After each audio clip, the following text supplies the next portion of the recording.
আসে। ডাক্তার টুকিকে ভালো করে দেখে বলে, টোনা, তোমার মেয়ের বেশ কয়েকদিন থেকে জ্বরে ভুগছে। এখন থেকে ভালো চিকিৎসা না করালে পরবর্তীতে বড় ধরনের বিপদ হতে পারে। না না, আমার মেয়ের কিচ্ছু হতে দিব না। ডাক্তার মশাই, আপনি আমার মেয়েকে সুস্থ করে দিন। যত টাকা লাগে আমি দেব। আচ্ছা আচ্ছা, শান্ত হন, আমি দেখছি। টুনি, টুকিকে দেখে রেখো, আমি কাজে যাচ্ছি। নে টোনা, টাকাটা হিসাব করে নে। আর আজকে তোর কাজ করার দরকার নেই, কাল সকালে একেবারে কাজে আসিস।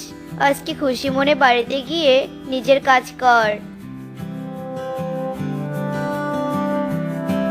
এই টোনা কি মনের পাখি রে বাবা, বকশিস দিলাম তবু একটা ধন্যবাদ দিল না। একে তো আমি ভালো ভাবছিলাম, আজকে যা দিয়েছি এর পরের মাসে ওকে আর বকশিস দিব না। অকৃতজ্ঞ পাখি কোথাকার। এদিকে টোনা বাড়িতে এসে টুনিকে বলতে থাকে, টুনি, টুকি মায়ের প্রেসক্রিপশনটা দাও তো। আজ বেতন পেয়েছি, টুকি মায়ের সব ঔষধ কিনে আনবো। টুনি টোনার হাতে প্রেসক্রিপশন দেয়। টোনা